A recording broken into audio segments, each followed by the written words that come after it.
But like you were kind of taking the lead, and so was Jennifer. And I'm sitting back like, can y'all slow down moving these sticky notes? Because like I can't even read them, whatever. So I go behind you because you're kind of like I like the way you got them lined out. You got them on top of each other, and then Jennifer's like doing this. So like I'm gonna go behind Jayson and take a look at what he's doing and make it look like I'm working because my superintendent's walking behind me. You know what I mean? I leaned over and I'm trying to get a look, and then I'm like, I was like, dude, Jayson smells. Right? Yeah. And so that's what I text my wife and I said, remind me to talk about how Jayson smells. Okay, yeah. What's so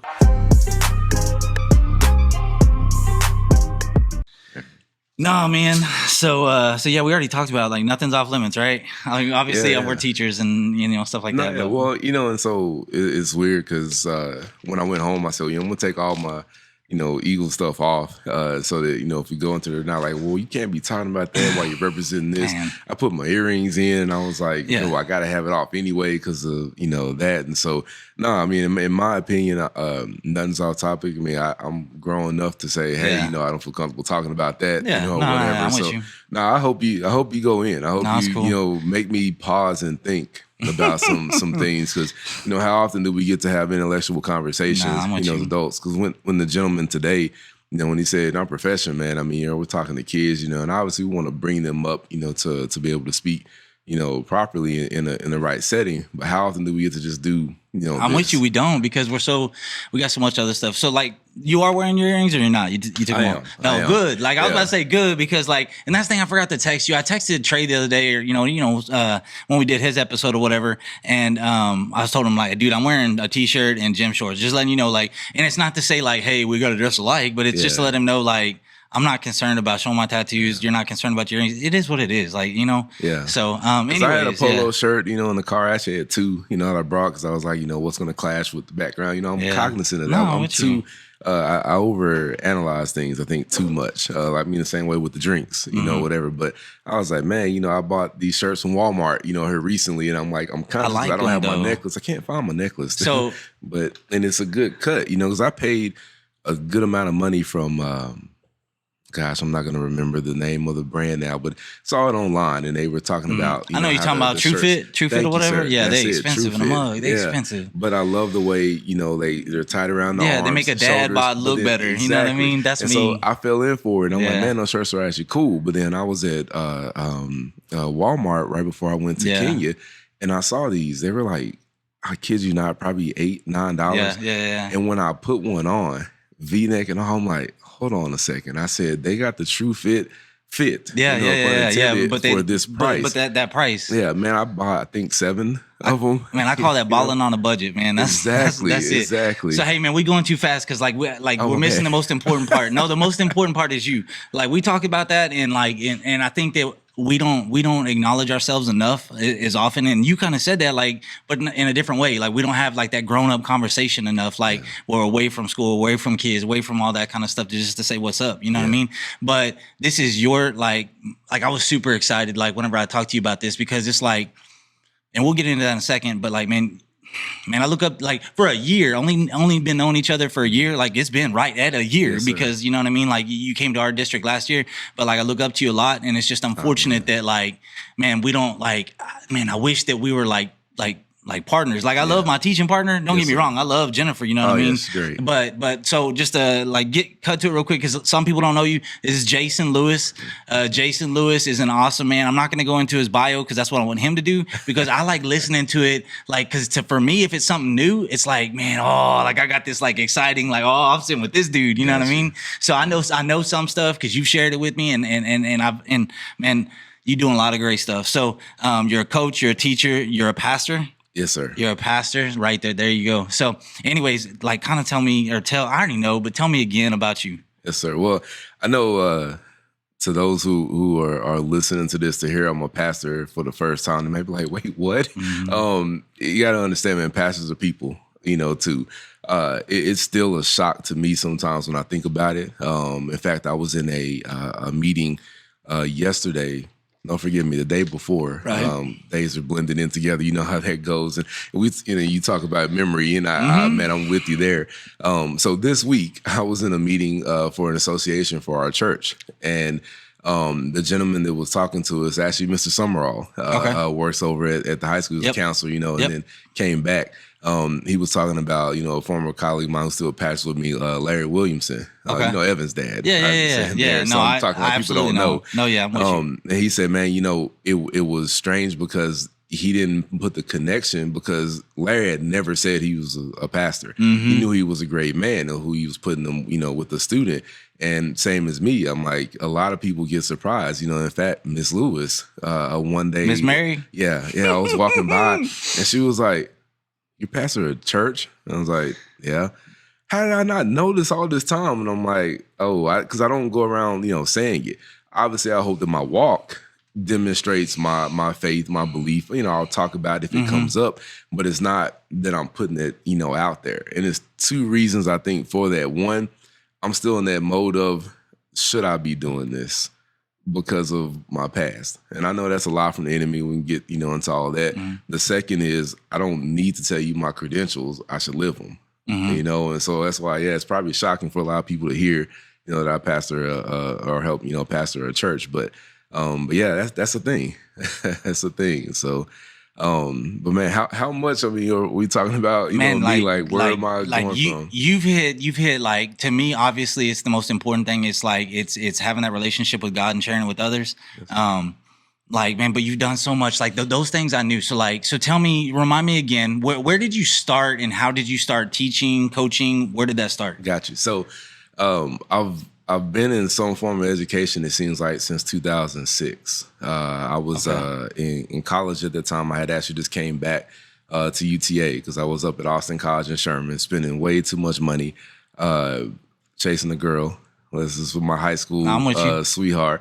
You know, 2 years after I graduated, she was going to Austin College. Like, hey, you should go too. I hadn't even taken the SATs, man, because I had no, you know, thought of going, because I ended up going into boot camp. That'll come up later. Yeah. I'm not ex-service. I went into the Marines. No, I'm with you. But had 2 fractures on my ankle, came back. So I was like, you know, 3 weeks in, didn't even, you know, get out of receiving. So I'm pretty sure that'll come up another day. Now I was like, well, what else am I doing? So sure, you know, let's go. Took the SAT, scored higher than her. Of course, she was upset. Went up there. Well, that summer, we ended up breaking up.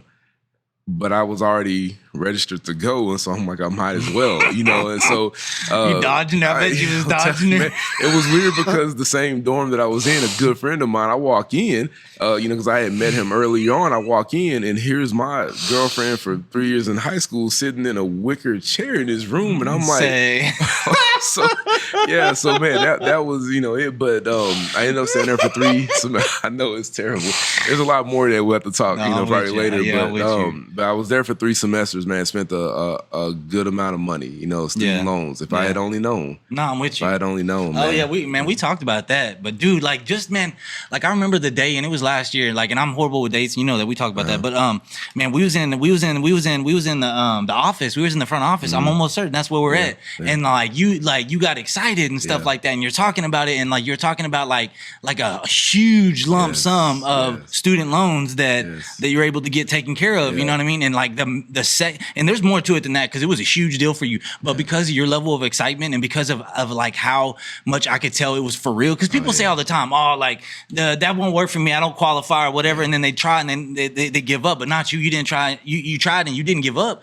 But I went home to a wife. I told her the same thing. He just got this money taken off or whatever. You better reapply or do whatever. You know what I mean? And in fact, because I know we talked about it again later in the lunchrooms, you were asking specifically for your wife. Well, man, today one of my good friends was a teacher in Grand Prairie. She sent me a text and circled, congratulations, you know, this loan has been, you know, forgiven, 0 balance. So it's happening, man. And she was like, thank you, baby Jesus, thank you, Biden. And I'm like, okay, you know, well, let's take the right people, you know, here. But so I cracked up on that. But man, no, it's and just, you know, obviously I don't, you know, hide anything, man. At a point, I was $120-something thousand down in student loans. Isn't that crazy? That's wild, dude. Because I mean, at Austin College at the time, when I went, it was I remember the number $14,747 a semester to go there. I spent more on textbooks that first semester than it's for 3 courses at UTA. Like, and here, and I tell the students that all the time, like, no, seriously, I spent more money just on textbooks than for 3 classes and books and all at UTA. Yeah. And I understand that, you know, back in the day, it mattered where you went because of the good old boy system. It wasn't on the merit system. I'm with you. Now I'm like, who cares where you go? Yeah, it don't matter. Have the information? Do you have the knowledge, the skill set to go? So save the money. I went there thinking, one, again, I was chasing a girl, doing the wrong, you know, thing. But when I come out of there and I'm $60-something thousand in debt, not realizing it. And then, of course, you know, here I am coming to UTA, and it took me a little longer to finish because I was working, you know, full time trying to support, you know, my mom and sister during that time.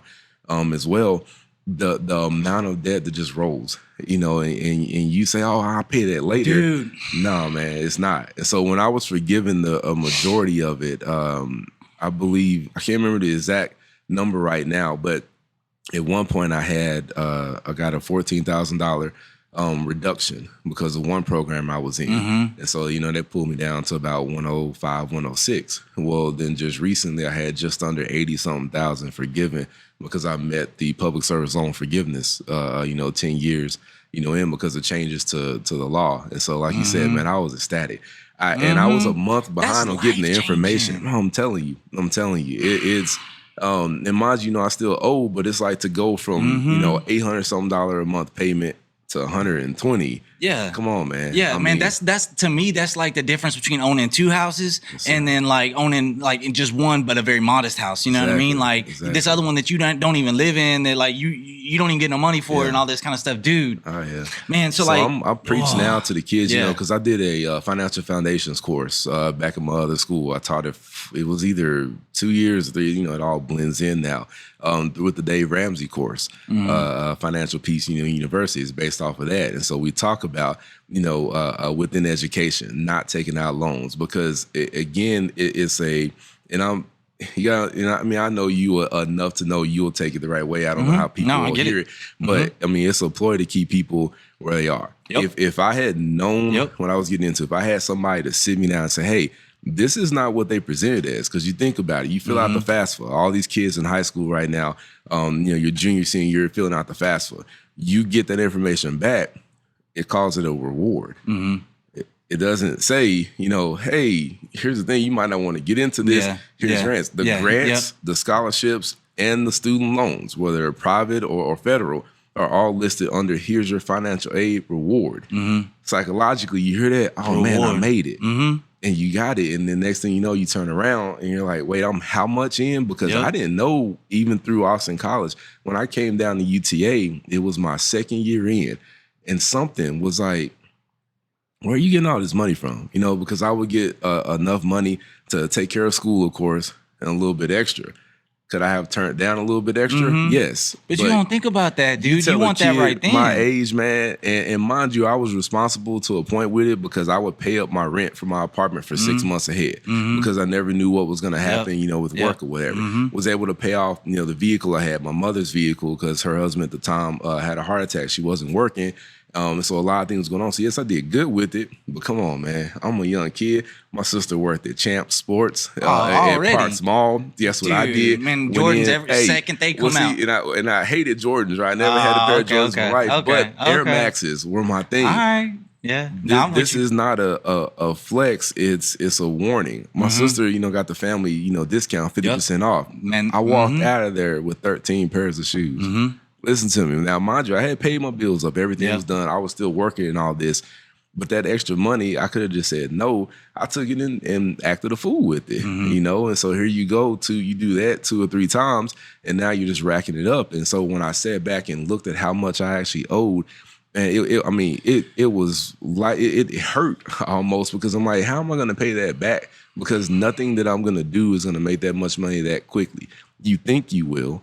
You know, and then, of course, I changed majors 3 times. I went from, when I was at Austin College, I did computer science and economics, double major. I wanted architecture, so I came down to UTA for that, and also to come home and help, you know, support mom and sister. I called it arch-torture, you know, because that was how I really felt. It felt like torture. And when the gentleman today was mentioning about the settings in college, I'm in there with 430-something students in an auditorium. That's the one class, you know, for it. Switched from that to electrical engineering, right? Thought about going to mechanical engineering. And this whole time, because, you know, you asked how I got into education, I was running away because I was working at the Boys and Girls Club, the YMCA. Yeah. Started working with the school district for Fort Worth ISD, Arlington ISD, and the AVID program, doing all these things, not realizing that was what I was going to be doing. People, hey, you know, have you ever thought about being a teacher for real? And no, never. But you're great with kids. Yeah, no, I'm good. My grandmother taught for 30 plus years in Fort Worth ISD. My mom was a special ed teacher for over 7. I had other family members that were in education, but I never thought about it for myself. And so then finally I turn around and I'm like, man, maybe that's it. So everything I've been doing all this time has led down this road, but I was just running from it. You know, I'm not going to say I was chasing the dollar because I didn't choose any of those occupations or degrees, you know, for the money aspect. It was things I like. When you say, hey, what do you like?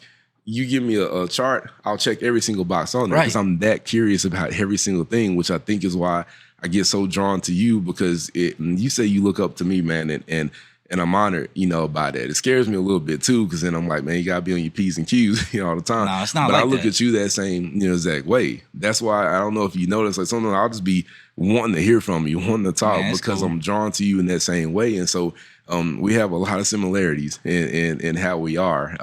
But yeah, man, just going through that, and finally I was like, all right, let me check out this, you know, education. You know, man, so I joined into the College of Education, you know, over at UTA. Got to the last couple of semesters where they wanted me to do the internship and residency. Well, the problem with that is you're not getting paid during that time. I'm already working at the school district. So you want me to stop getting a check to do what I'm already doing? Yeah, I'm good. Yeah. So I went and asked an advisor, and they said, well, there's interdisciplinary studies. Well, what do I have to do for that?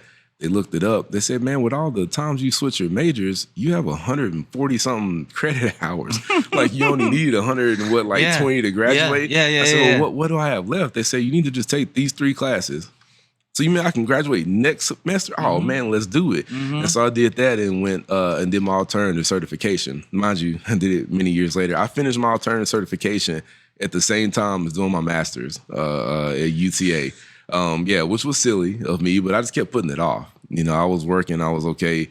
Nobody really bothered me about it. I was working in a charter school. And finally, when I went to go for my master's, because of my principal at the time, she had asked me had I ever thought about administration. And I was like, no. And she's like, please do. Went home, signed up for my master's that Saturday. We were at Saturday school. Yep. And then it hit me, well, dummy, you can't, you know, get your master's in education and leadership and policy studies and apply for your certification if you don't even have your regular teacher certification. Oh, teacher cert? So, so while I'm going through my master's, that's why I had to hurry up and finish up my alternative certification. So I was doing work concurrently. You know, man, stressful, and coaching and all. Yeah, it was a time. My family, God bless them. You know, I talked to them before I went into it, like, hey, here's the deal. I'm already gone enough, you know, with the life of leading sports, you know, and everything. But if I start doing this, taking my master's and finishing this, there's going to be times where I'm just not going to be able to be there, you know, more so than I am now. And, you know, we all agreed that we could handle it. I don't know if they realized really what they were agreeing to with me doing that, because it put a lot of stress on us. You know, when they're sitting down having dinner and I'm upstairs working, I would try to break away, come down, you know, have dinner, and then, you know, get the kids off to bed. And then I'm up to 2, 3 in the morning, crying my eyes out, you know, about the paper I'm trying to write, knowing I have to be at practice at 6:30, you know, just stuff like that. You go through, you know, 14, 15 months of that, man, and it's havoc on the family, but they stuck by me, man. And I was, you know, blessed to have finished up. And then that was it. And so I've bounced around from being assistant principal. Wait, I got to go back on that. I got you. They Dwighted me. They officed me assistant to the principal. Okay, no, I got you. Yeah, I got you. I just thought about that. We used to laugh about it, Coach Ivy and Coach Williamson and I. They were like, man, they Dwighted me. They did the assistant to the principal, and I'm like, come on, man. So on my resume it says assistant principal, because that's what I was. No, it's just that their title said differently. No, I'm with you. You know, and then I ended up going back into the classroom after that, because I couldn't coach while I was you know, in administration. Went back into the classroom for a bit. A year and a half later, became athletic director. Loved it. You know, it was awesome to be able to lead people, which is something I think I've always had an inclination for anyway. And then I was moved into a director of advancement position at my last school, and I was miserable. Absolutely miserable, because again, it pulled me away from coaching. And that's how I ended up, you know, here. Opportunity came available where at the same time that we were pushing for the church to open up, because we had our first in-person service July 10th of 2022. You know, and so I moved down July 29th. Everything just kind of came together that this is where I needed, you know, to be. And so I'm blessed for it. So even though I'm back in the classroom, because people are like, man, you've done this, and this, but you're back here and doing whatever. I don't have enough of an ego to care. You know, I'm doing what I like and I love, honestly, in a place that's great. And so however I can serve, you know. Dude, like, so much. So, like, yeah, I'm a bad. I kind of just ran all over the place. No. Like, I'm sitting there taking notes, like, and that's something I have to do for myself, just to make sure that I don't interrupt the thought or anything like that. But man, you said some really powerful stuff. One thing I want to real quick just kind of talk about, and just because as you were talking about it, you were talking about debt, right? And you were talking about like the word reward and how like that was a trick. That was a trick. It's a play on words, or it's a word choice that makes it makes something sound better than what it actually is, or hide the negative factors of what it actually entails. So I have not told this to, and this is my memory, not me lying right now, but I don't remember telling this to anybody other than my current wife, Melinda, and maybe my sister, or maybe my mom. Like, but I was so ashamed that I want to feel like I've only told Melinda. Okay. So, I had a previous marriage, with my, now current ex-wife, Jennifer, and we have a son together, Micah. So all like kind of skip ahead on that. Like, it happened for a reason. I'm glad it happened. Okay. I'm glad he's there. I'm glad that we have the relationship that we do now. But, man, it was bumpy, like going through that separation, you know what I mean? It was bumpy to the extent of, man, like I went to some dark places, you know what I mean? I went to some dark places in my head, and that was the beginning of me growing up and becoming a man. And that was, I'm really bad at this. So 14 years ago, So then that would make me, I'm a math teacher too. 27. You hate that when it happens sometimes. Right. 27, because I'm 41 now. So 27 years old, and I started becoming a man, but, I didn't really. So here's the part that I haven't really told anybody. I felt ashamed for it. So I had a credit card. I worked at Sam's Club. I had a Sam's Club credit card, and I was raised that you only use a credit card if you have to use it. And something that, like, if you need to buy a mattress, you buy a mattress, you pay it off once you get paid. Exactly. So that's what it was there for. It's there to build credit. I got into some dark places in my head, and like, I felt that money was like going to be a solution for it, because I didn't have access to my son like I had before. I wasn't living in the same house anymore. I was living in the cheapest apartment in all of South Fort Worth. Like, seriously, Melinda helped me find it. She did.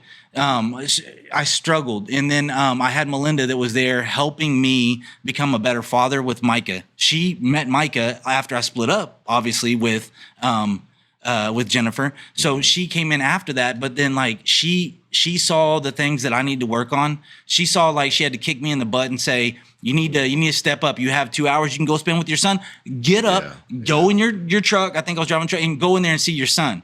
I needed that, man. But I felt like I owed her something. So like I would use my credit card, man. I'd use my credit card, and I would take her out to dinner. I would take her to, I don't want to lie, like I think I probably took her to like maybe like a couple nice places, like I don't know, a couple nice places or whatever. Bought her some gifts.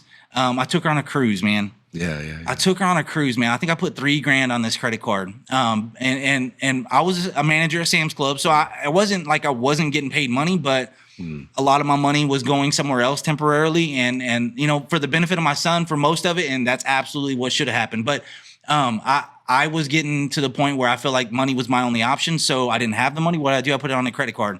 I put it on a credit card. I wound up taking cash off a credit card. I wound up doing all kinds of stuff, and then just making a minimum payment of like $45 a month.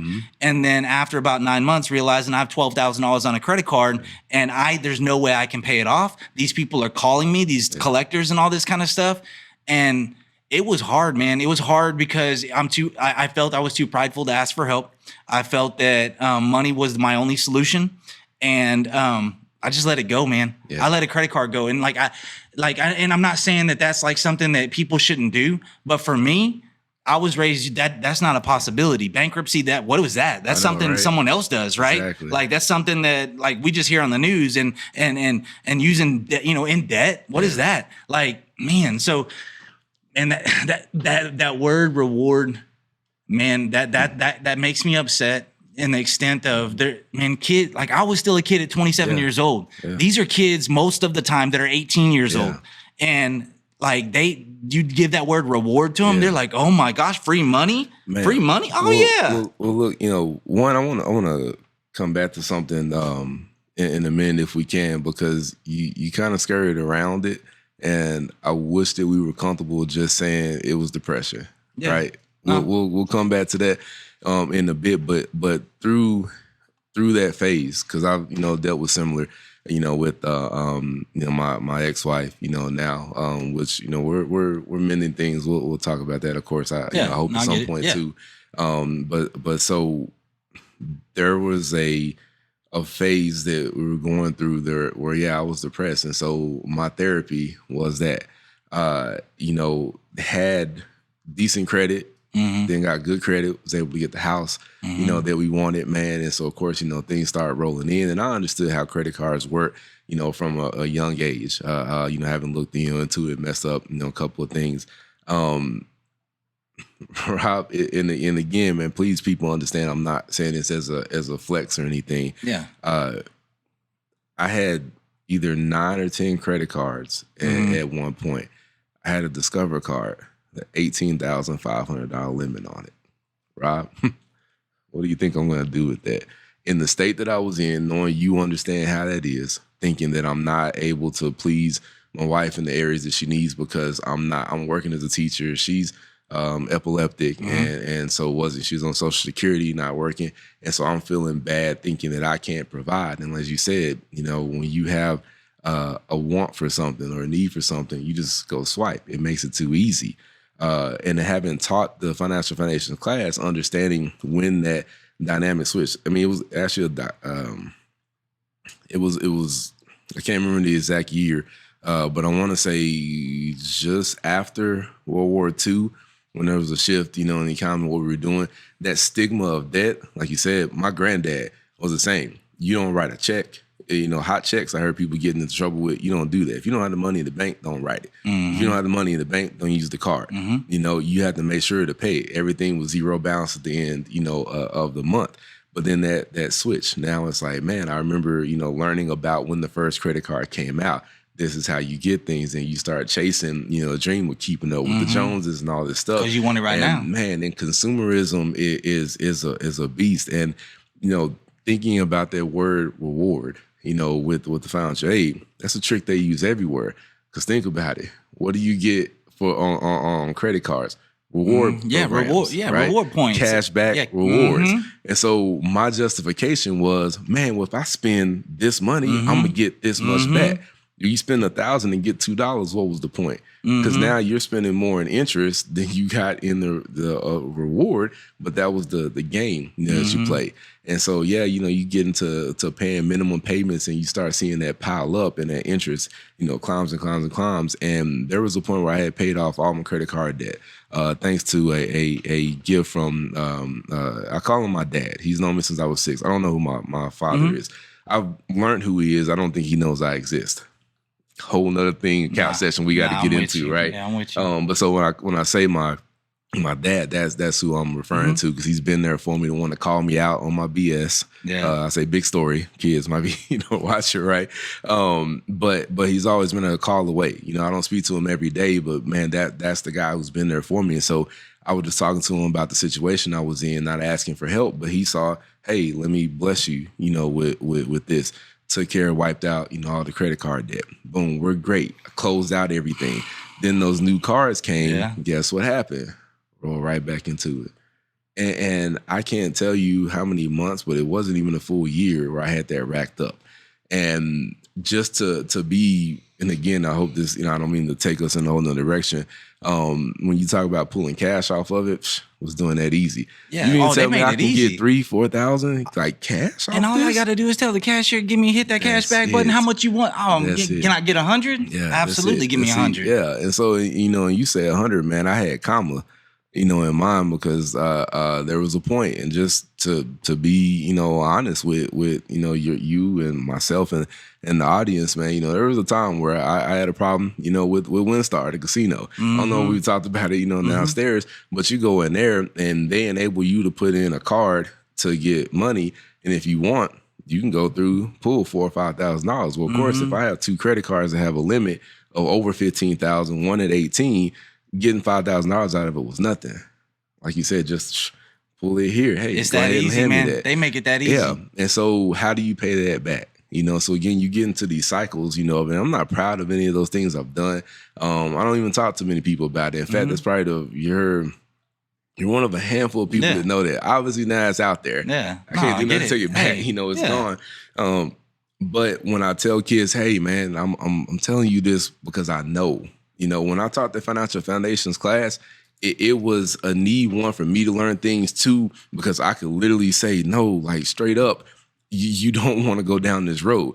When I would talk about budgets, I would literally put my budget up there because I just still do spreadsheets. I'm an Excel guy. Yeah, no, me too. The technology, all this stuff, man, it's great. I need to see that I put it in. I would put this up there, and I'm like, hey, look at how much this person makes a year. We would talk about that, and they're like, okay, that's pretty, a decent amount. Yeah. And I would put it in the bills, and I said, all right, how much discretionary money did they have left, at the end of the month? Oh man, that's almost, $1,100, coach. Okay, great. Let's add in some revolving credit. Well, what is that? I teach them revolving credit, everything, credit cards and all. And I go in and put those, and I say, here's the minimum payments on these. And I pulled up my actual stuff, and I said, now, where's the discretionary money? Well, coach, there is none. It's actually negative. That's exactly. I said, so what does that person do to survive for the month? And they're kind of looking, and I said, they go right back to the credit cards. So now you open up the next credit card and the next one, and then you're trying to cycle. You're robbing Peter to pay Paul, and that's how you get into it, which of course then pushes that depressive state even further down, because then you're feeling like more of a failure, and it's, people say the system, is broken all the time. And I tell people, whether it's with race relations, I still say we're in a caste system, money, the economy. I said, no, the system's not broken. The system's working exactly like it's designed. It is working exactly like it's designed, but we don't see it. There's people that have gotten over it, like you said, with bankruptcy. I went and talked to a bankruptcy lawyer. That shame I had, I ended up not doing it, But when she told me, she said, you don't understand, like, that's the reason why there are bankruptcy lawyers. We process so many cases a day, in this, and they're all over the country. And they said, this is how people get away with it. They're like, how do you think this person has that much debt and then you see them over here rolling in here? They're like, because they did a bankruptcy. It doesn't affect them. That's why people do, DBAs, doing business as LLCs, all those different things, because it doesn't affect their name. I can go into that all day, how that works. The richest people in the country, multiple bankruptcies. That's how they get away with it. That's how they avoid, these things. And it's like, she's like, so why are you ashamed of doing it? Because you actually need the help. I came to her. That's what I was created for. I was still paying my bills, but I forecasted out, man, I can't keep this up forever. Not to hit the goals that we have that I should have been focusing on instead of my wants at that time. And she's like, no, you're in a great place. You'll probably, be able to do this and that, and recover in this amount of time. But that was still over my head, and I didn't do it, man. I walked away from it, and it's hindered me a lot, even to now, and I know people see, man, the car I drive, and I know that joke is, balling on the budget or whatever, or what was the latest thing? They said, I can't use the expletives in it, but it's like, I ain't rich. I'm irresponsible, right? Yeah. And so, even the vehicle I have, man, there was a shame, to having it. I got it in that same state of mind that I was in. My ex-wife, I had bought her a car. 2 years later, she's like, I need a new one, because she wrecked it like 7 weeks into having it, right? Nothing's the same anymore. You just don't feel like that. And I kept saying, no, it's good. You don't need another car. She ends up going and getting one. But because it was through the same dealership, they let her get. I was like, you know what, dude? She called me one day. Yeah. She's like, hey, how much do you make? Told her. She calls me back. Hey, what's your social? Girl, what are you asking me these questions for? And I'm like, where are you at? Because I had been seeing the flyers and stuff about trading in the car and everything. You know, this was during the COVID, height of it. And I'm like, sweetie, you don't need to do this. But if you are, whatever, do what you do. But I'm thinking she's doing on her own. She brings me the paperwork. Hey, I need you to sign this. Wait a minute, they let you walk out there with a car that I have to sign for? And I said, you know what? And this is where I was spiteful because I was in a bad place. I was in a bad place. And I told her, I said, well, if you do this, then guess what I'm going to go do? I'm going to go get me a car. I had an Infiniti G37S. Love that thing. 2012, rolling 140-something thousand miles. I was going to push it to 400. Loved it, man. Nothing wrong with that car.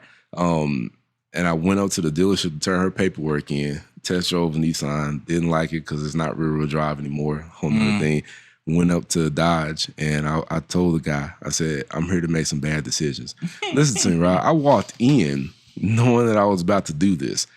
You would think a person that's gone through things they're going through having, I'm not going to say I had nothing growing up, but my mom tells me all the time that the way I am financially is in spite of her because of mistakes that she made. I went the other way. I've obviously made some mistakes, on my own as well, but to have the audacity to walk in there and say I'm about to make some bad decisions and not let that be the kick in my tail to not do it, then I end up with that. Mind you, I love it. I can afford it, but should I? Yeah. And so it's like, man, what do we do with our resources? How do we spend the precious money, that we earn, and where are our priorities at, man? And it's twisted. And again, the system is working because they know that the people like myself will fall for it, even though I'm wise enough to know better. So. Dude, man, we could go on forever just about money and bad decisions. And I have plenty of bad decisions I don't mind talking about too.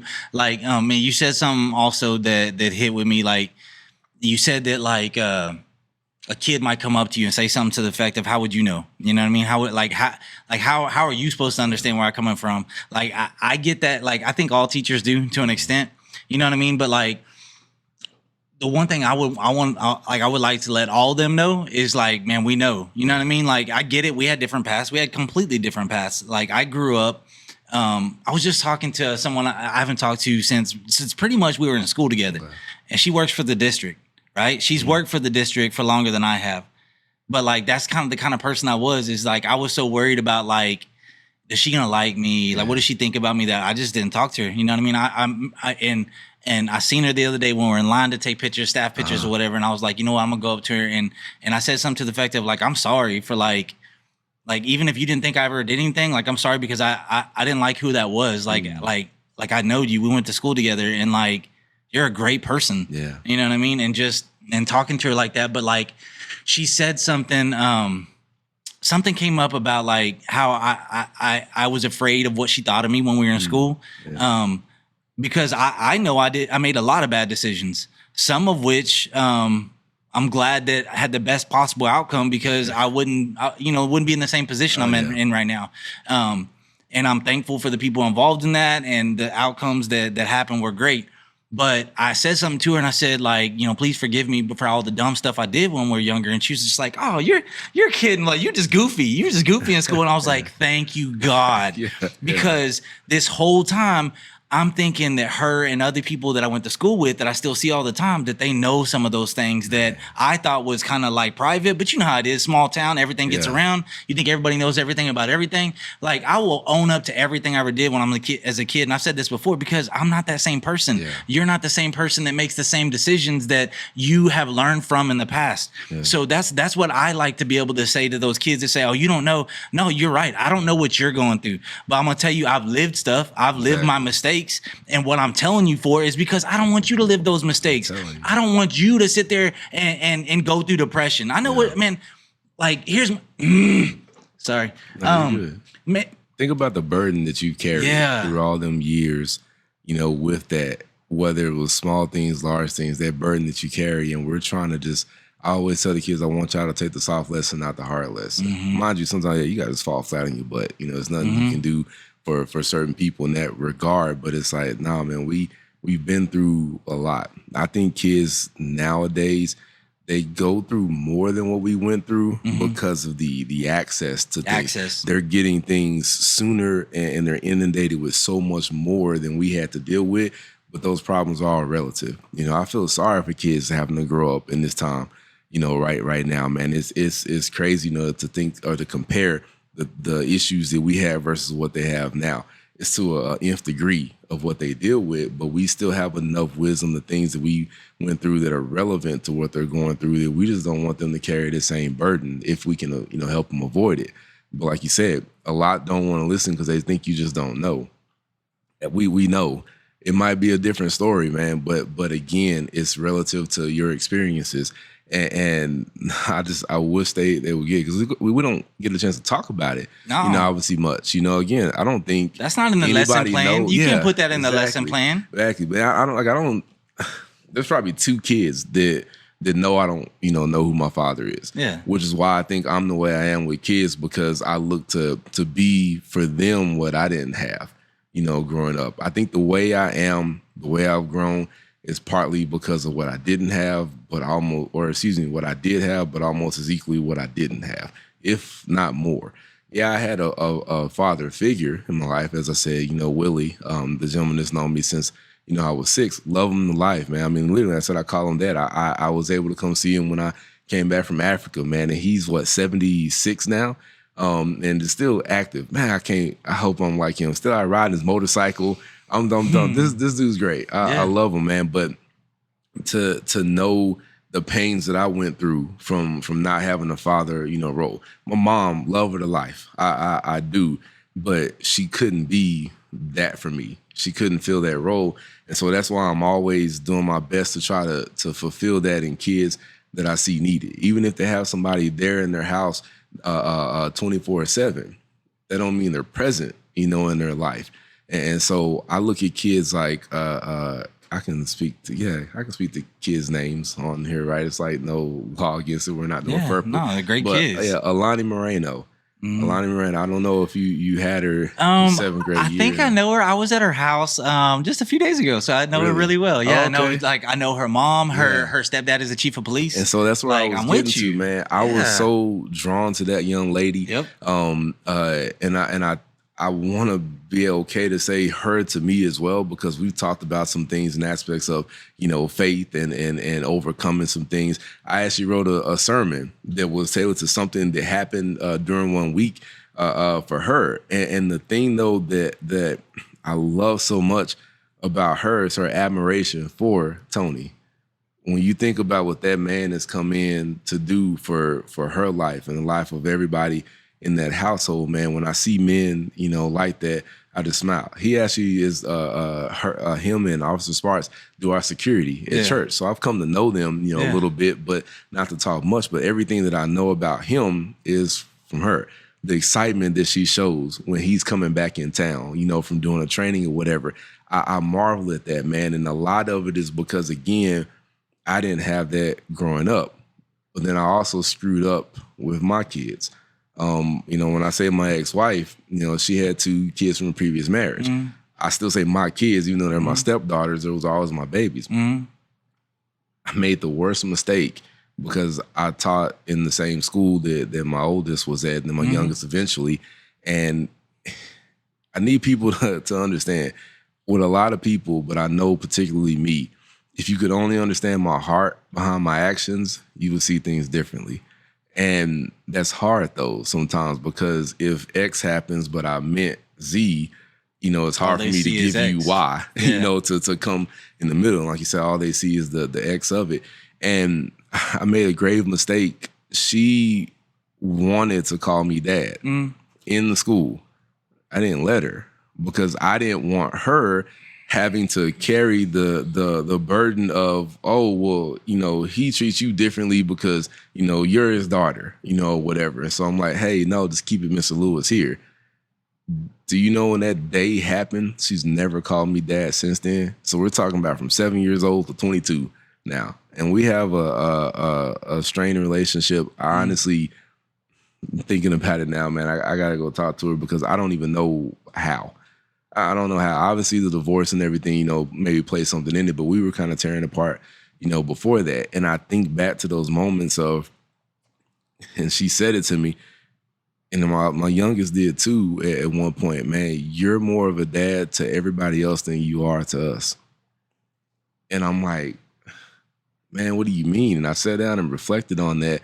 I do. I give so much of myself to everybody else because of what I didn't have, that I missed the opportunity in what should have been my first ministry there at home. And so like I said, when I go back to think about, Alani Moreno and just that situation, man, I marvel at it because I see somebody doing it, right.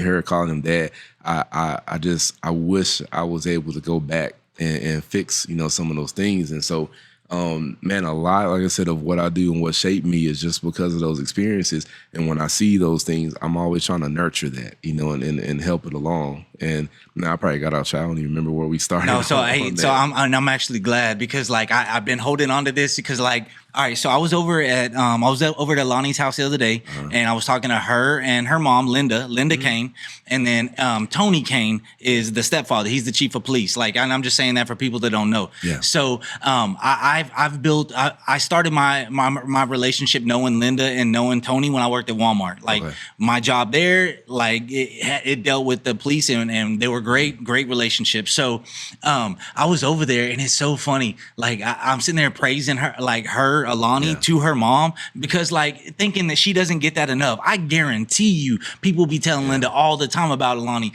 So I've been trying to like learn this, and I know I'm gonna mess it up, and Linda, I'm sorry, and Alani, I'm sorry. Gomitas Picosas.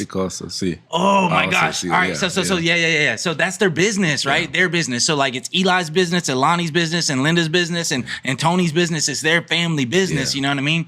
And they actually donated the big, huge tray of the gummies and stuff, the spicy ones. When I heard the name, I was like, hey, and Jennifer, my teaching partner, got it or whatever. And I'm like, oh, dog. And like I'm sitting there thinking to myself, man, she better not leave that in her classroom and go to the bathroom or something, because I'm about to go in there with a cup and just, and just run out of there before she even sees, you know what I mean? But I'm over there and like I'm talking to them, and I love talking to positive people. That's why I love talking to you. I love talking to a lot of positive people. It doesn't mean that I don't have time for negative situations, right? And I'm not saying that I think that everybody that's like negative most of the time makes them negative people, but there's a clear difference between someone that you say this like, you don't really give them a label, and then someone you said that's a positive person right there. You know what I mean?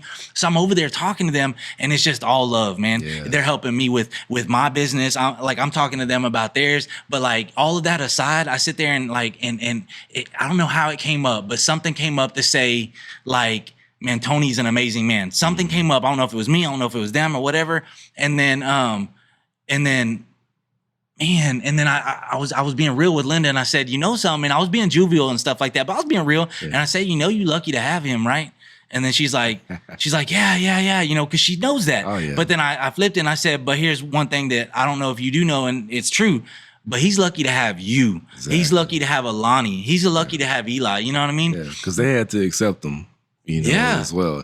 It's tough when you don't have that acceptance. And I felt like I was fighting against that for so long, because when I came into the girls' lives, I was upset at what their dad was doing, because he was there but not there. He wasn't fulfilling the visitation rights. There was excuses here and there. And it wasn't just him. Jasmine, my ex-wife, it was her fault, too, because of disagreements that they would have. And so I came in, I looked at the situation, and I'm like, man, you don't understand. While y'all are pulling each like this, kids in the middle, who's the one getting damaged? Screw how you feel. Mm-hmm. What is it doing to them? And so we came together, had a conversation about it. And I remember the first time I met him, he looks me up and down, and he's like, man, you just somebody else that she's dating or whatever. I don't want you in my kids' lives. And I said, man, it's not like that. I don't plan on being gone tomorrow. I hope that I'm here to stay. Mm-hmm. And I said, no, let's get past that, get past our egos. How can we make this work for them? Mm-hmm. When I tell you the relationship changed to the point, families, because he had other kids, we're spending time together, going out to Will City to see, spend time with his family. Yeah. He had a trucking business to the point we're riding in the cab with an 18-wheeler all together, and you're thinking like, how to go from what they were to, what we were. Now, mind you, it dissolved, later on through some terrible, circumstances or whatnot. But I was just trying to bring that all together. But at the same time, I made the mistake of telling the girls, I never want to replace your dad, because I told him that same thing. And so how I acted, things I did, always was kind of guarded. And I never fully gave myself to them because I never wanted to replace their dad in their life. That's what they needed from me, though. I was too foolish to recognize it. Again, like I said earlier, hear my heart in it.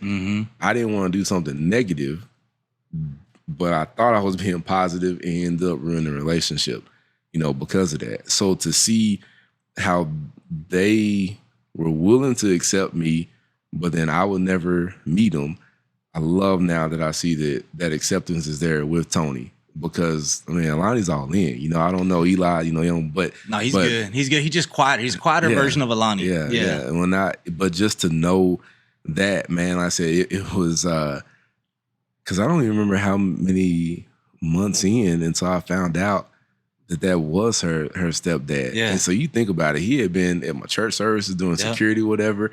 And then I just happened to have made, the connection one day when we were talking, and all of it, clicked. And so, man, I marvel at that. I marvel at it, man, because again, I get to at least witness somebody doing it right, because I know I did it wrong. And this is not me, sitting on, oh, woe is me. I screwed up, man. I screwed up, with my kids. I have a relationship with my youngest now, my granddad, because of her. Man, little man just turned a year on August 6th.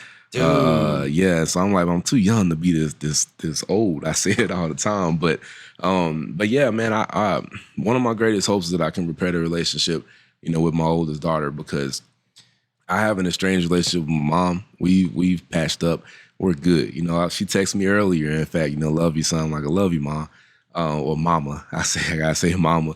I really want their relationship back, with my oldest, because especially if her mother and I are getting back together, and her mom is like, hey, she's grown, she's gonna think how she thinks, whatever. But it hurts me to not have, that. And again, because I'm looking in hindsight, they say it's 2020, man. I see all the places that I screwed up. I just wish she would tell me what I did. Yeah. I might not be able to fix it. Yeah. But if I know I won't make the same mistake. And so it's just, again, to see other men that are out there doing it right. And like you said, but then they're all coming together to do it, because it's not just one person or two, it's that whole family. Yeah. That has to, to do it. So let me, and I'm listening to you, but like, as soon as you said like his name, the last time you said Tony, you referred to him, man, I sit there and I was thinking about like, man, what experiences have I had with him? So like, I gotta tell this story. I got so excited. I know you've seen it, and it's hard for me to hold back. I look down. Yeah. So it's hard for me to hold back. So like, all right. So I'm gonna give a quick rundown of what I did for Walmart. I was an asset protection manager. I was a manager. I did a whole bunch of like, I dressed in khakis, dress shirt. I managed a section, like a part of the store, and I was there to save the store money. Yeah. You gotta go back and watch. What was it, episode 3? Yeah. Oh, 2 or 3. Yeah, 2 when I talked to Hazel Michelle. Yeah. So anyways, in my free time, okay, I was salary, but whenever I was done fulfilling my daily duties, and this is before, and I'm home more often, and I don't work those hours anymore. But I would go home and I'd eat, and I would kiss my wife bye or whatever, and tell the kids bye, and I would come back in street clothes, dressed just like this. You know what I mean? And I would just walk around trying to catch shoplifters, right? So I don't know if it was one of those situations or if I just happened to be walking by, and I think it was a time when I was dressed nice and I was there as a manager, had my badge on and everything, and I seen this kid over there. Once you're trained to know how to look for certain things, man, you can't ignore it. I still can't ignore it, and I have literally like horrible man, I don't want to call it PTSD, because I have a huge respect for people in the military and anybody that suffers from that. Of course, but to the extent of it bothers me when I go in there and I know someone's stealing and I got to keep walking. So I seen this dude, he's on the video game aisle and he's looking down where right now currently I think there's like computer games. It's right past the video game cases in Walmart. That's where they had the controllers. They didn't have them in a glass case. Yeah. They had them just hanging on a peg with what's called spider wire around them, right? Just that wire with the little alarm on it that blinks, the little black thing you twist on. So I seen this dude, and he's a white dude. Like if I had to describe him, like he was probably like early 20s, tall, lanky. I didn't know him either. I didn't know him, and I'm from Hillsborough. I know I pretty much know a lot of people in Hillsborough, especially young people. So I seen him. He got two of them, and he starts walking like the backside of electronics, going into sporting goods and all that. And I'm like, dude, come on, man. You could at least be like somewhat slick about it, obvious, man. Yeah. Like, so he goes over there, and so I do my little thing, and I got my little techniques. I'm not gonna give them away because some of them still use these same type of techniques. But like, I watch him do it. When I say do it, I watch him like grab the spider wire and like peel it off, like peeling something off, and he gets it off both packages. One of the packages, he rips the controller completely out and shoves it down his pants. The other one, he gets the spider wire off, and I think he heard somebody shopping on the other aisle, so he kind of got freaked out. So we got freaked out. He just left it all in the package and he shoved that down his pants. So he's got two controllers in his pants. The way Walmart works is, and the way it used to work is, and man, this is like, man, if you work there and you still do asset protection, I'm sorry, it's on the internet. Yeah. But they can't make an apprehension until the person passes all points of sale. Now, that's different in different Walmarts because what if they have a register in garden center? What if they have a register outside doing a sidewalk sale, right? Yeah. But at this time, he went through the garden center. He passed the last point of sale, which is those little scanners, the little alarms or whatever. And as soon as he did, I approached him. I had my little technique. I would I would juke people, dude. I would scoop my left foot or whatever so they hear a noise on their left side, and I would go to the right and get in front of them, and I'd kind of bow up, like, and that was just, and it's not to say I wanted to fight the people or nothing like that. I've been doing it for so long. I know how to get people to jolt them, and like they immediately, not all the time, but a lot of times they would comply, and we just go back to the office and we deal with it, whatever. But homeboy, like, man, I said, all right, I'm Rob with asset protection. I need to talk to you back inside. Like, turn around, let's go, or whatever. He turns around and then he jukes me. This dude jukes me, and he just takes off in the parking lot, right? Yeah. He takes off running in the parking lot. This is before the policy changed where we can like kind of like follow people like at a safe distance as long as they're on property. And we did stay on property. Yeah. Tony, you know, we stayed on property.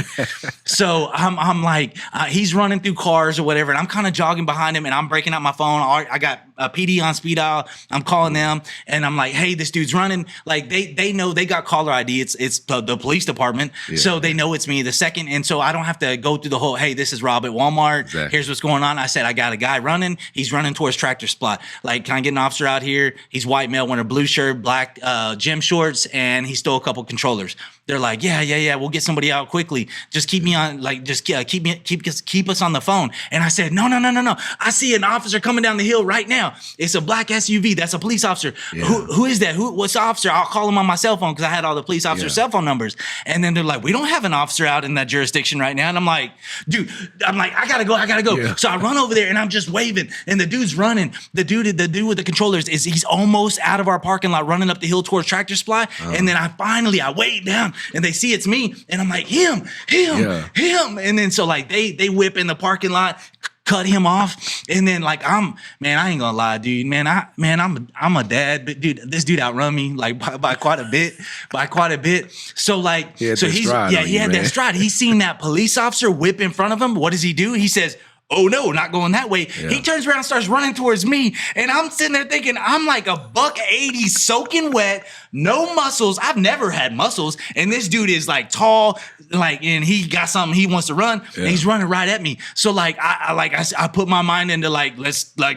freak this dude out, and I was like, stop right there, all this like weird stuff or whatever. And so I freak him out because he's not expecting me to do that. So he turns around, runs back towards the police officer. He's in a rundown, man. Right. So he gets almost at the edge of the parking lot. The officer pulls up.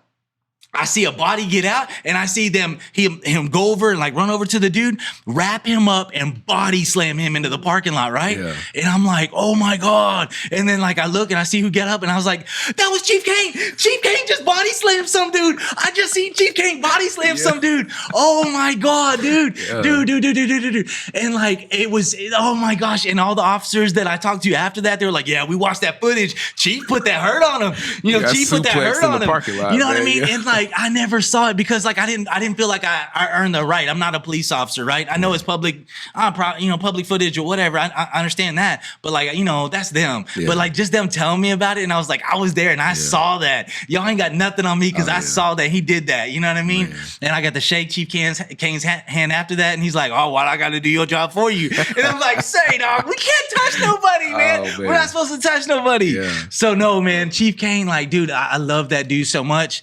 He's an awesome dude. He's an awesome dude. Yeah. So I got and like I don't want to cut you off because I want to talk another time for sure. Like part this. 2, man. Yeah, part 2, 100%. But I got one thing that like it's man. I know that you're gonna take it the right way, and really, you already said it. So it's not me holding you to anything, but like when do you think you'll talk to your daughter again? Like you're talking about, like to figure that out. So I've made attempts a couple of times, even in just reaching out saying, hey, love you. Yeah. To no response, right? Because so this is the I don't want to call it vindictive side of me, probably more manipulative side. Petty, you understand? Yeah. My wife and I, our divorce was final the day after our 9th anniversary. Like I literally looked at the calendar and said, what's 60 days from here? Oh, look at that. That's our anniversary, December 19th. It'll be final on the 20th. So literally celebrated our anniversary together. Yeah. Like we did. Like we went out, hotel, ate dinner, all this or whatever, man, just enjoyed it. And then next day, boom, we're done, right? Yeah. And so that was 2 years? No, a year. Gosh, I don't know. We talk about the dates. No, I'm with you, dude. I feel bad. It was sometime before I moved. It is what it is. Yeah. And so, I reached out a couple times after that.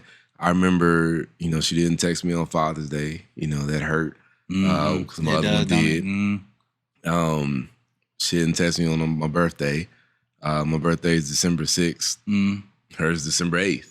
Yeah, right? So it's, so it's there. It's there. Yeah, she knows. It's, like it's there. I'm with you. But I'm trying to remember if I even text her, back at that time. And I think maybe since she didn't text me, it wasn't that I didn't text her because I was upset. It was like, if that's how she wants it, give her that space. Because even early on, when I could see things were deteriorating, I wanted to not do anything to push her further away, right? Which meant what I do, I backed off. Yeah. In her mind, she probably thought He's don't leaving care. Me. Yeah, yeah. Just like your dad did, right? So again, heart, actions. My gosh, if I could get people just to see the bigger picture, it'd be great. But so since then, man, I've reached out a couple of times, and I remember, man, she did, hit me on the birthday the next year. Heck yeah. And it just, I cried, bro. Like I literally sat there, crying. I hit her up, after, and I've sent her messages. I've written her letters. She, doesn't, read or whatever. And that's okay. That's okay. And so I say that to say that it's not like I hadn't reached out. I hadn't done everything that I could do. We see each other, but it's so weird because she'll walk in, hey, you. Yeah. I'm like, man, I don't hug my daughter, but I'm up here laughing, enjoying, hugging everybody else, and so I need to fix that.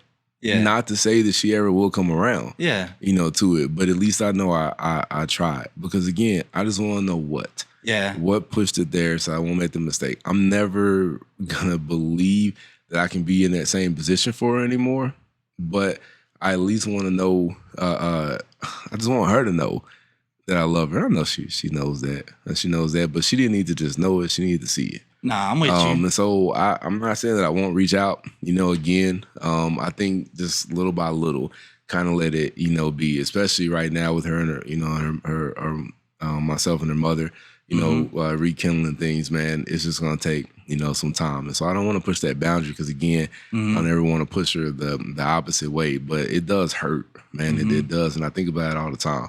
Just wanting to say, hey, I love you. So I got to commit to it. I got to commit to it. And so I can't sit here and say I'm going to do X, Y, Z because who knows how that's going to work, man. But I hope to come back at some point and tell you that, things are better. Not necessarily repaired, but they're better. Yeah, man, it's communication is where it's at, dude. Like, I've talked to you about this. I've talked about everybody that I've had any kind of dealing with, like, longer than a 10-minute conversation.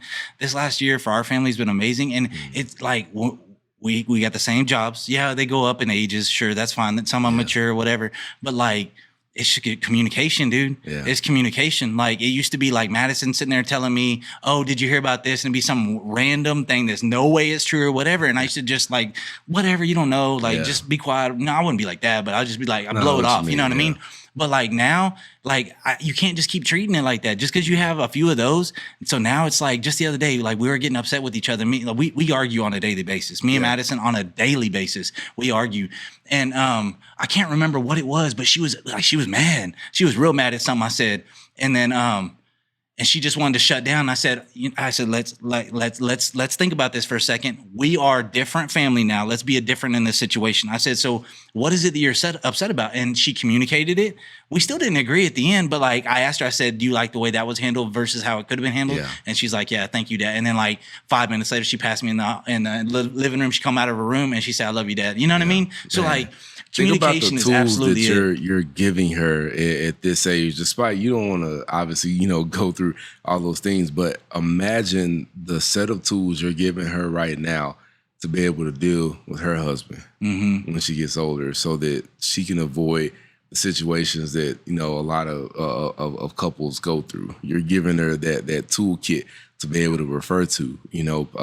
Larry, man, he had a sermon one time he was talking about the walls of Jericho, and there's a whole thing. I'm kind of shortening it into 2 sentences, but he said, "What stones are you leaving for your family?"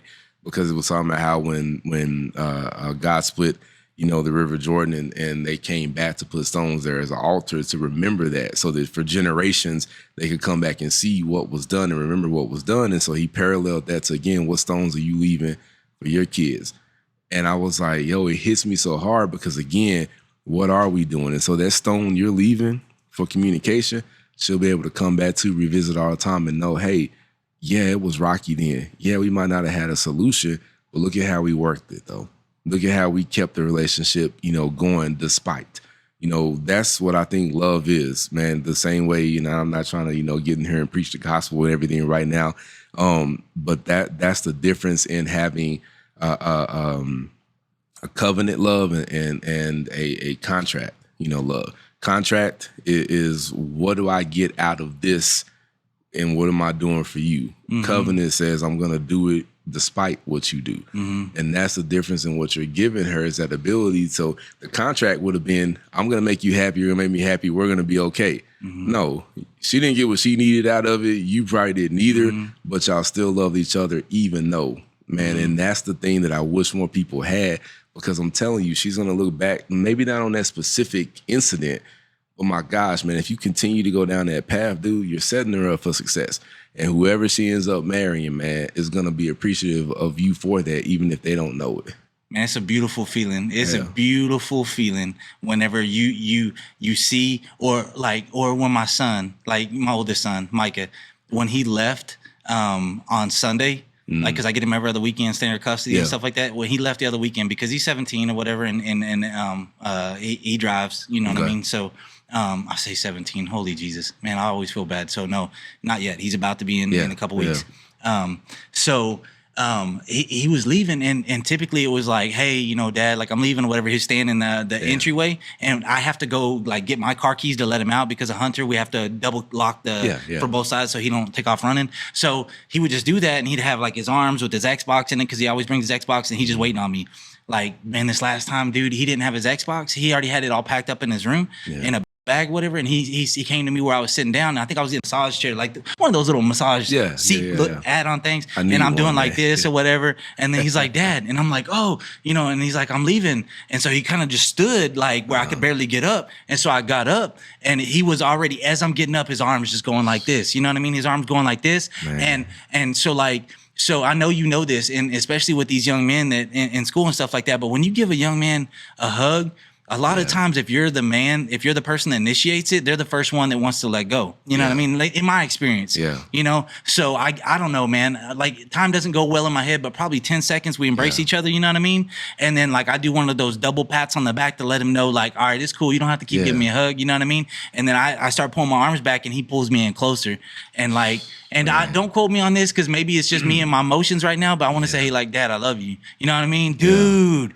Dude. It rocks you. Dude, man, and we wouldn't have had that without open communication. So it didn't start with me, it didn't end with me, and it's all our family and stuff like that. Man, the one last no, go ahead. No. Yeah, go ahead. How do you then take that experience, knowing what it's doing for you, what it's doing for Micah, and bring that into here? And the reason why I asked that is because you talked about, the hug. I know for some people it's weird, to see me hugging the guys. Who does, right? They may never get a hug in their life, and so I'm willing to grab. You see me with Travion, hugging him up. Jose Carmona, man. Even though his head is like right here in my navel, sometimes. But man, he'll jump up. In fact, he saw me at the high school, man, and ran and like jumped in my arms, and I'm like, dude, what are you doing? But just again to have that embrace, man, because we don't have that sensitivity. We think that being vulnerable like that, man, makes you weak, makes you a punk. No, some of the issues that I had with my wife of not being sensitive enough, not understanding her love language, her need for touch and affection came from me not having that as a kid. I love my mom, right? Would say, goodbye to her, but when I would give her a kiss, it'd be like a quick kiss on the cheek. I don't, and I'm not saying this just flippantly, I honestly don't remember as a kid hugging my mom, right? And so I see parents and kids interacting and it's lovey-dovey and touching. I didn't have that. It was, here's our line. We don't go there. And so when it came to my kids wanting to do that same with me, I'm kind of like, what? Hey, what are you doing? It's too much. And I had to learn to embrace that, but I don't think I embraced it enough. And then especially not even in my wife having that love and affection. And so again, a lot of things I do are to correct mistakes that I've done. And so that's why I'm so, always, man, hey, come here and give me that, because man, how do you know if that's you're not the only person that's giving that to them? And if we don't, man, we're creating a generation. Now I'll take that back. It's been created. There was a clip out there about, I'm gonna butcher it, about how, cycles are created or whatever, man. But I go back to a TED Talk that I watched. Yeah, I'm a nerd. I watch TED Talk, right, when I can. That was titled, I'm Not Okay. And the guy was speaking to the fact that, man, as men, we're taught, don't cry. Don't be a punk. Don't do this. Provide. You're fine. What do we do in sports, man? Somebody goes, hey, man, you're okay. Get up. That's fine in that sector, in that realm, but how does that then translate over to our emotions? We're taught to just be okay when we're not. And think about, man, the breakdown that we have. And so it kills me to see how women are like, man, I don't understand why he's not sensitive, right? Well, look at his upbringing, right? When I see women, even now, I could go on for hours about this. When I see women now, and it honestly pisses me off when I'm in the store and I see how they treat their sons, making them, hey, buck up, do this, that, and the third, but never getting that love and tenderness side, and then you wonder why they turn out to be the way they are. I'm not saying that it's an excuse for men putting their hands on women or anything, but what else have you taught them? Right. And so I just think about, like I said, the interaction that you guys had. You got to bring that, into here. Love on these guys around here just the same, because we're affecting them in ways that we can't even realize right now. It might not be the 10 years later, but they're going to be okay with that embrace. And like you said, it's uncomfortable because you're like, let's go. So obviously, you give a signal, man, but you feel it when the kids, they need more, because like you said, you let go and they don't. It's when you squeeze tighter, right? And, obviously you got to move on, passing periods, how long or whatever. But my kids before, and I know it freaked them out the first few weeks, but every day before they walk out, I don't care who's in the class, Eli, Weir, Jose, I'm come on, we know, right? Whoever the stigma of they're the bad ones, I tell every kid, I love y'all. Literally when they're walking out. And, it was weird at first, but now it's like, hey, love you too, coach. Because once again, whenever they heard that, what if I'm the only person that week, that said it, and I give that to them. And yeah, I know people say, well, man, that just comes like routine, doesn't mean anything. No, it means everything, to me, because again, those little bitty gestures could be life-changing for them where they realize it because it's getting into their psyche. The same way that word reward, how it did it. Well, why not put something positive, in their lives, man? And so again, you were about to say something. I got two things. One is just finish on that. I'll say this, like you said, that like finding a way, if I could find a way to bring that into the classroom, like that home. So like, I'm going to tell you something. So it worked the other way around. Like it did. Like I found love with these kids here. I love my kids at home, but I found love with these kids and I opened up with them, especially this last year. And I'm going to call 3 of them out real quick. Tyron. Yeah.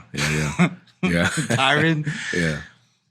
Braylon and Akavian. Okay. Akavian, like I love all 3 of them. But Akavian, man, he showed me a difference. Like he opened up a different side of me. Yeah. You know what I mean? Because like he wanted to do whatever it is that I asked him to do, and he wanted to do it the best. You know what I mean? And he wanted that acknowledgement. You know what I mean? So just those 3 knuckleheads, I call them the 3 stooges or whatever. Yeah. Like you probably wouldn't think, like seeing us out in public, all 3 of us, we'd all get along, whatever. I don't know, because like even all 3 of them are different personalities. Yeah. And then you get me, like, dude, like, but man, we high side on each other all day long. But at the end of the day, like, man, just the other day at National Night Out, Braylon was with his boys out there walking by my little booth or whatever. And Braylon, I could tell him, he said, "Hey guys, give me a second." Yeah. And he came over to where I was at, all the way to my chair.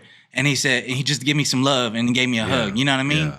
Like, dude. That's powerful, man. So that made it easier to make that change at home this last year, like that and other things. But like, I now wanted to play ping pong. Yeah. Started classroom, it went home, made it better, and it's been the best it's ever been over this last summer. And now I want to bring that back into the classroom and show these new group of 7th graders that same love that I now have in my life. Yeah. So, man, I'm excited. So I got one more thing I got to tell you, because I told you I was going to tell you at training today. Man. I've been trying to forget, man. So we were at training today, and when I say we're at training, so we're both teachers, and for the entire district, we were at a training today at the high school, and we're talking about 200-300 teachers. I don't know, man. I'm a math teacher. You think I could be able to guesstimate how many people's in there? It was a lot. 200-300 people, whatever. All these teachers, all these staff members, stuff like that, right? And then I was sitting there talking to my teaching partner Jennifer, that was sitting to my left, and you were sitting kind of across from us, and we were talking about something, and then I showed her a text that I sent my wife, and I said, "Look, I'm talking with Jayson tonight on the podcast or whatever." I said, "Take a look at this." And then she just kind of looked at me like that after doing that, and I said, "Just wait."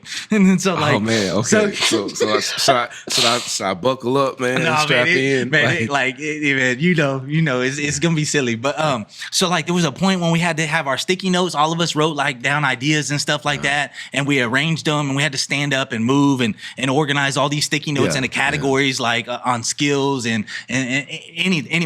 But like you were kind of taking the lead, and so was Jennifer, and I'm sitting back like, "Can y'all slow down moving these sticky notes? Cause like I can't even read them, whatever." So I go behind you because you're kind of like I like the way you got them lined out. You got them on top of each other, and then Jennifer's like doing this. So like I'm gonna go behind Jayson and take a look at what he's doing and make it look like I'm working because my superintendent's walking behind me. You know what I mean? I leaned over and I'm trying to get a look, and then I'm like, I was like, "Dude, Jayson smells." Right? Yeah. And so that's what I text my wife, and I said, "Remind me to talk about how Jayson smells." Okay, yeah. So like, dude, man, you smell good, dude. Yeah. Hey, look, appreciate it. You gotta give me some. Man. My bad, it's all good. Don't even worry about that. Well, see, look, when you first said I smell, I was like, I hope this is positive, man. Not going the other way, because I'm gonna have to apologize to some folks, man. But man, appreciate it. So, okay, so I know you and I the other day, was it yesterday? Again, it could have been any time, right? Any time. Talked about self-image, and for the longest time, growing up, man, I had a poor, self-image. That's having taught a leadership class. That's completely different from self-concept or self-confidence even. But just the way I looked at myself, it was never, I'm always so conscious of how I'm presented to people, how I come across. And those things. And so, yeah, you know, obviously I bathe, you know, shower and everything, put deodorant on and Put stuff. that lotion on you. But there's something, but hey, you had man. a couple different smells going on, dog. So I could tell you the first, if you smell the lotion coming, you know, through, that's that Jergens cherry almond, the original, man. Hey, that's the one I've gone back to since I was young, man. I didn't do, you know, the cocoa butters and all that. I hated that. Yeah. That cherry almond, I found out accents some of the smells that I have. And so the cologne I had in was actually Chrome by Youre. There you go. I'm see if I can get you a bottle. I don't know if it's still in circulation or not, man. But I appreciate that because I'm conscious of it now. It wasn't too strong, right? No, man. It was, but you know, like those are people you walk by and be like, dang, dude, are they trying to let me know what they're wearing? You know what I mean? Yeah. But no, because like I had to get up on you to like, man, see, I had to get close to you to be able to read the sticky notes in front of you. Yeah. So I'm gonna tell on myself. You know, as we talked once before in another location, man. There's things that you find out about people and stuff that they just know about. So I'm that type, man. If something hits my mind, I want to know how to do it to the best. I actually know how the pigments in perfumes work, how you can bruise pigments to knock the smell down a little bit, strategic points to hit them for the pheromone effect of it and to come out, you know, from where your arteries and or veins are. I know all this stuff. Know way too much about that, right? I could probably work in dealers and be like on it. You know, I just hate sales, man. But yeah, man, like there's certain ones I know with this one, I hit strategic points. Well, the way I hold the bottle, I go here, you know, so one here, and then on there, dab it up. But then that little extra that gets from your finger, I rub it right here underneath the ear, dude. Right? Because that's where it comes out. Now, I'm going to tell myself, you know, that was something I learned back in high school because when the girls would hug you or whatever, you knew where you had to have it, right? Where's their face going to be? Yeah, so like, and I would even hit certain points, you know, on, you know, the clothes. And so again, I'm not saying I was, you know, a ladies' man. Whatever. I'm not gonna go into that. My wife she'll tell you different. It's some stories we got to get into, but no, man. Yeah, so I'm always conscientious of that and aware of it, you know. And so I'm always like, you know, man, is it pleasant? Is it this? Sometimes I don't wear, you know, things if I'm in certain areas because I know some. You know, I get on the kids all the time about spraying stuff in the classroom. I can't stand that, you don't know how things trigger. Especially, you know, with people's allergies and stuff and their sensitivities to things, and so.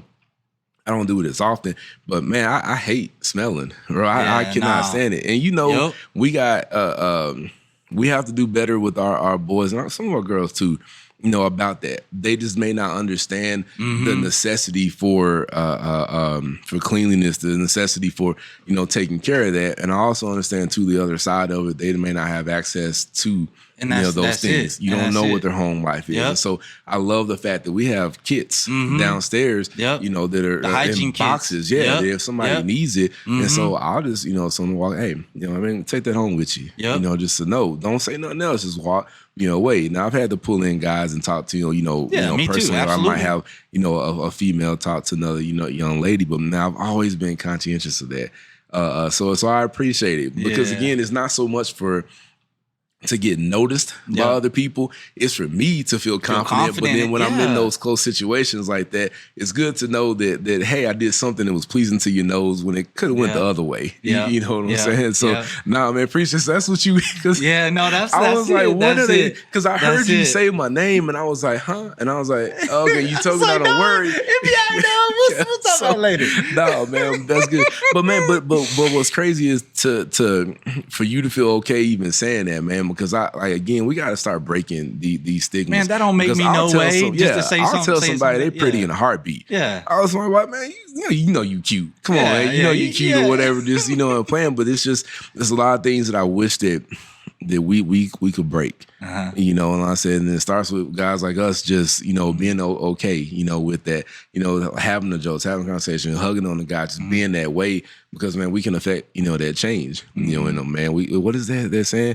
Be the change you want to see in the world. It's on a poster in one of these hallways, right? I've seen it. I've seen it. I want to say it's up here. Yeah, and I don't know how many times a day I walk by it, know it's there. I will read it every single time as if it's the first time I'm reading it. And so I try to live my life, you know, by that, be that change, you know, be that change, man. Tammy, I gotta tell on Tammy Fry, she's the most independent woman I know. I wish she wasn't, She wants to do everything, you know, on her own. No, I get it. And I'm like, sweetie, you got a man next to you now. And I'm not ever going to say that a woman can't do this, can't do that. But I'm telling her, why do you? She was trying to move something. And I'm like, sweetie, why don't you just call me? I'm right here. Oh, I got it. I know you have it, but do you have to, right? Yeah. And so just to think about how I am towards her, and I was helping her move some robotic stuff, and she was like, man, I owe you. Why? No, Wow, you don't. what you I'm owe? helping you because we're supposed to. And she was like, I don't remember her words. She said, you're a dying breed, or if there aren't many like you in the world. And I was walking away thinking about it, and I was like, man, why the heck not? Or why is it a thing? Yeah, why is that? That's how it shouldn't the be. norm? And so I get in a lot of trouble because, and I've had to learn to stop this. I can't put my expectations on people of how they should be. Standards are different. I want people to rise to standards and have, you know, that. I can't place my expectations on anybody humanly because you're just going to be disappointed. But I'm like, man, my gosh, if everybody could just think about someone else, how different would the world be? Coach Williamson has a thing we came up over the summer. He calls it mindfulness. Like there's a lack of mindfulness in this world. And if everybody will get their heads out their rear ends and just take a second to think about the person to your left, right, in front, or whatever, man, imagine how much different the world could be. And so if you want to be that change or be the change to see in the world, if everybody thought that way, people walk by that post and I'm sure they laugh it off, man. But I take that to heart. You know, again, I can't save the whole world, but one at a time, that trickle effect, you know, that can take place. And so, man, I feel like I'm going into a philosophy. No, class you're today or good. whatever, You're but- good, man. Hey, that is a great way to end it. Like I'm sitting there looking at your watch because I don't have a clock in here working. So it's 6:40, something like that. So I want to end it here, but I want to tell you why, because I want to keep this conversation going. I have a 7 o'clock. I think I already told you this. Yeah, I have you a had an 7 o'clock appointment. counseling, marriage counseling with my wife. So if I like, dude, I can't mess that up. I can't mess that up, dude. That's my love right there. Congratulations to you for doing it. Yeah. I don't know whether you're doing it out of a situational necessity or if you're doing it out of wanting to get better. Should have But done it a long time ago. Yeah, we need to be doing that, man. Yeah. That's good because pre-marriage classes I'm a big fan of, but what are you doing to work on it after? I tell people all the time, marriages are work in progress. Yep. If you ain't working on it, it's dead. And if you don't see them as a partner, you don't need to be in there. You don't My need a goodness, partner. man. You know what I mean? And Yeah. it took me a long time to realize that she's a partner. Yeah. She ain't the one that just does most of the work at home or takes care of the kids or whatever. That's my partner. I need to help her out. You know what I mean? So kudos to you Yeah, and her for doing that, man. I want to make sure, like you said, we honor that and you know, and get time, man. But I would love to come back because I know we got a lot more to talk stuff, you know, that I brought, man. I ain't gonna lie. Yeah, I've been wanting you to ask absolutely. me. I didn't want to be Man, like cocky, like say, no, you I'm gonna put me on your with you. podcast, Yeah. but I promise you, if you ain't got 10 No, episodes it's in number and didn't positive. ask me, I was gonna have a problem. It's nothing but positivity. Yeah. And like I've had plenty of people ask me, just know that, like, and I'm not sitting there trying to like there's that's gonna happen. There's people want to do something. I'm all about that. But like I had a certain amount of people that I looked at and I said, that's gotta be one, and you're that one. You know what I mean? So absolutely, man. appreciate it. Thank you so much. I appreciate it. I'm gonna cut out of here. Hopefully I can make it home before 7 o'clock. I'll be like, babe, I made it. Yeah, there you go. There you go. All right, appreciate brother. you, brother. Appreciate it so much. sir. See you. All right. Ready, set, go bananas.